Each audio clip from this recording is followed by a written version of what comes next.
Omu! Omu! Omu! We're... Outside. This is it, I guess. Yep, let's call Togen and... From the moment that Orbitals popped up, I knew I had to play it, and when Shape Farm put forth the offer to get some hands-on time with the game, I said yes right away. Going into the session, I knew I would have fun. Turns out I had more than I expected. Guys, what happened? I lost contact. We found the derelict ship and activated Before it. we were let loose into the world of Orbitals, the members of Shape Farm who were present provided a little more insight into them as a studio and the game itself. It turns out while this is their first original piece of work, they have done work on other games in the past, which was news to me. The core tenets of the game, the things that everything else was built around, were two parts: co-op and anime-inspired visuals. That was it.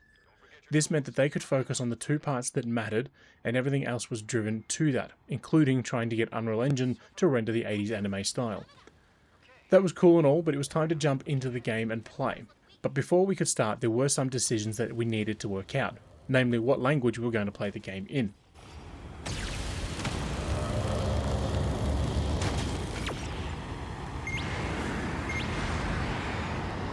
Are these broken IMs? Yeah. And they're all empty. You mean these people are dead? Dead? Yeah. The game has a number of supported languages, English among them, but as the game was made to look visually like an anime from the 1980s, we opted to play the game with the Japanese audio track. Now sadly, it was hard to hear as we were in a room where another hands-on session was going on, so the volumes of each were not super loud, but I did still hear some of it.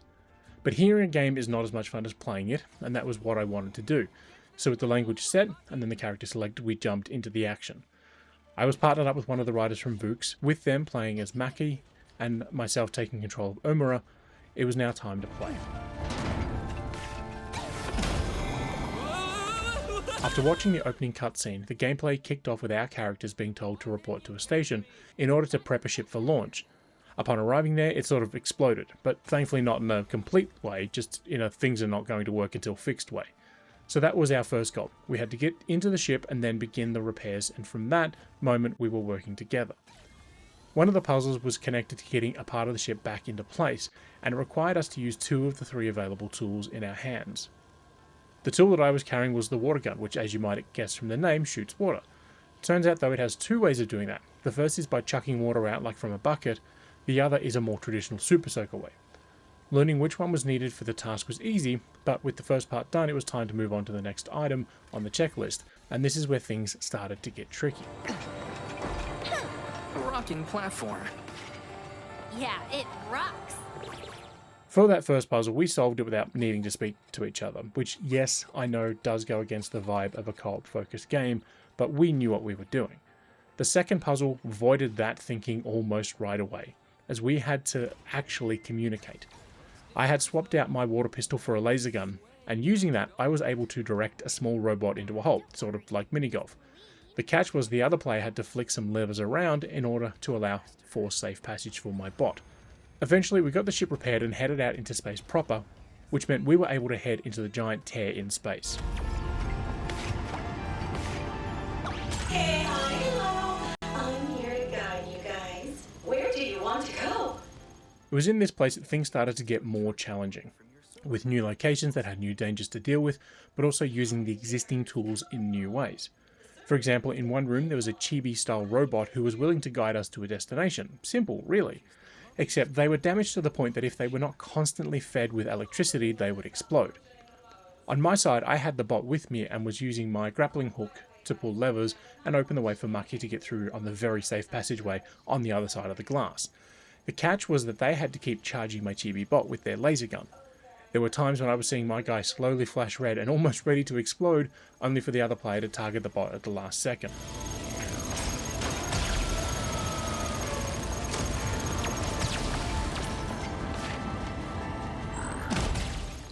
Now, I won't repeat every action that we had to do because that would be boring for you and it is worth experiencing it all for yourself. What I will call out is the spaceflight.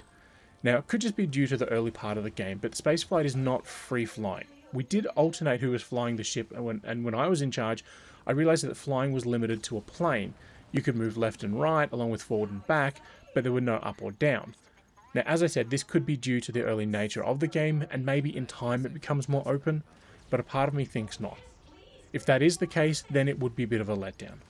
Now, if that is the only element to let the game down, then I would have no real complaints, but I hope it is not the case. 86? 3.1415926539. Oh, that one's too long. Hands on with games is always limited. I always want more, and Orbitals lived in my head for hours after it.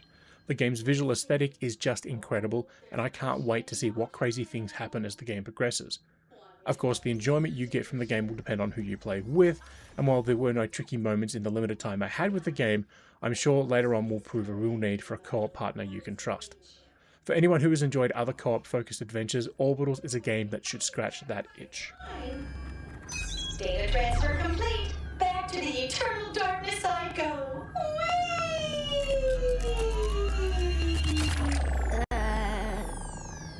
Goodbye, Chibi.